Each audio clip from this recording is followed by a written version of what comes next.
Good evening, all friends and teacher. Thank you, all of you, for taking a bit of time out of your busy schedules to be here. I'm Govinda Ghale, and it's someone who spent every day in classroom just like you. I know that teaching statistics, especially continuous series, can sometimes feel like a bit of a repetitive chore for your students. Today, I want to show you how we can use Google Sheet to not just sheet up the math, but to actually help our students see the relationship between the numbers. In this part of my mock training EDMT 2000, EDMT 545, and let's dive in. So, what's the plan? By the time we wrap up this session, I want you to feel completely comfortable building a continuous series frequency table in sheet from the sketch. We'll walk through a specific formula to complete the arithmetic mean. Now you might be wondering why brother with a spreadsheet. Well, a teacher, we often see students get lost in the longhand calculation and lose sight of actual concept. Our goal today is to use digital output to reinforce that statistical theory, not replace it. Check our decks. For me, you will need your laptop and internet connection. I have also provided a printed handout that includes our formula sheet and sample data we will be using today. Sometimes it can be tricky to remember every single spreadsheet command when you are first starting, so keep that hands out nearby. We will also use some sticky notes for quick questioning and exit ticket at the end of to see how everyone feeling about this materials. Warm up and tidbit activities is about then intersection and take a look at the screen.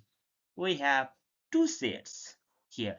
Set A is odd numbers less than 10 and set B is prime number less than 10.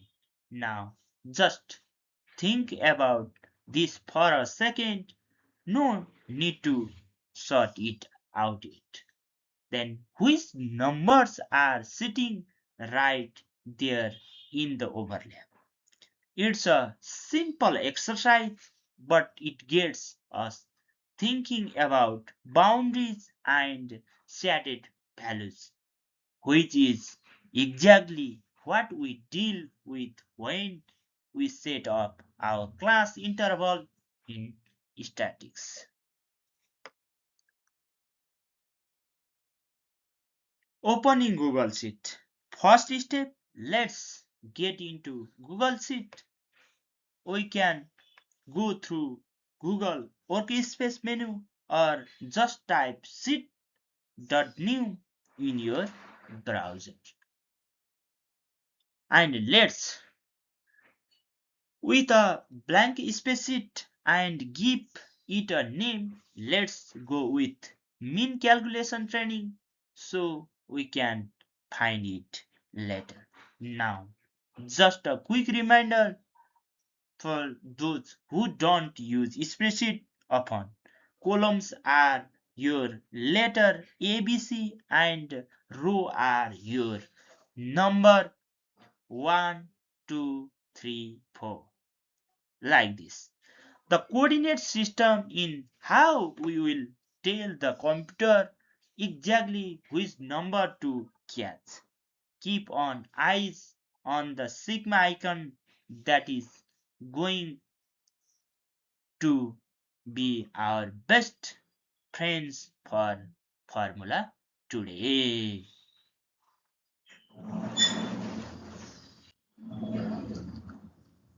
Now, as teachers, we know organize is everything. We are going to use 4 row as our header row. In column A, then class interval 10 to 10 to 20, 20 to 30, 30 to 40, 40 to 50. Now, here a later trick for sheet. We need to separate our lower limit in column B and upper limit in column C. If we put the whole range in one column, the computer cannot do the math on it. Then column D will be our frequency. Yep, go ahead to enter a sample frequency like this 4, 14, 12 and 10. Just take a quick second to make sure your frequency line up perfectly with your interval.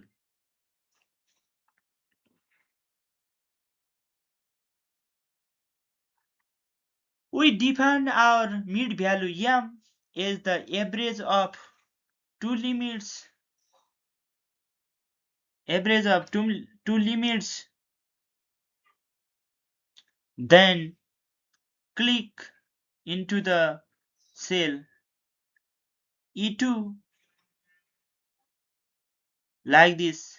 Formula type equal bracket B2 plus C2 divided by 2. You should see the number 15 and which is that is the midpoint of class interval 10 to 20. Here a magic part. Grab that little blue square at the corner of the cell. We call it for fill handle and drag it down. Sheet calculator the rest for you instantly. It's a great way to show students how consistency math rules can be automatic.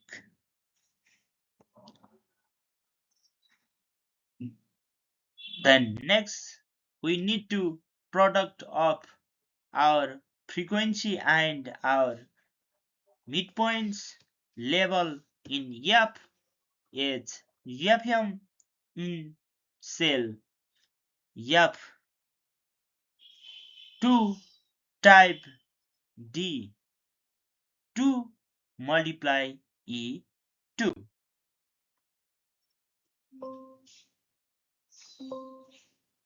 E2. Drag the formula down and you should see 350 for the row where is 4 and F is 14 and M is 25. and calculating the total frequency. Then before we can catch the find the mean, we need our n, the total count of observation. Go to D6, right at the bottom your column frequency, type sum D2 to D5. You should get 40. I always tell your students to do a quick mental check like this: 4, 14, 12, 10. Then comes 40. It's good habit to keep the grounded in the number even when using a computer. Label it, then total frequency n equal to 40. Then after the calculating the total product summation fm, now we need to numerator for our mean formula the sum of all our fm products. Move over to cell F2 and use the same logic equal to sum F2 to F5. Click, you should see 1280 depending on your exact sample we are using. If you see a value error, and don't worry, and it usually just means there is type and one of the cells above. Label the one sum of the product summation fm, that is cell F6.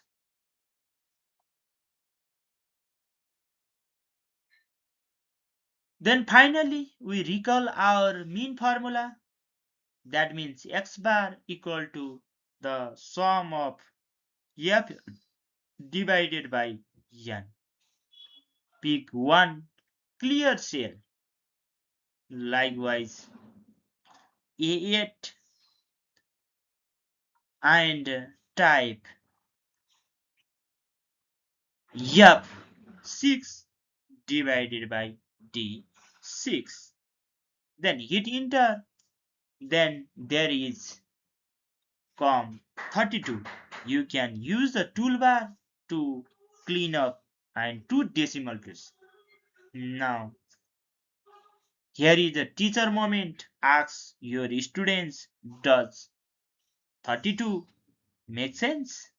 Looking at our data, it falls right in the middle of our most frequent class. So we now we are on the right tracks. I have put together a fresh practice set for you, interval of 5 to 15, 15 to 25, and so on. Use the new frequency for 9, 12, and 10, and 5. I want to go through the same step: mid value, product, and sum. Notice how much faster it feels the second time. If you run into a name error, let's work through together. It is usually just missing equal sign or a bracket.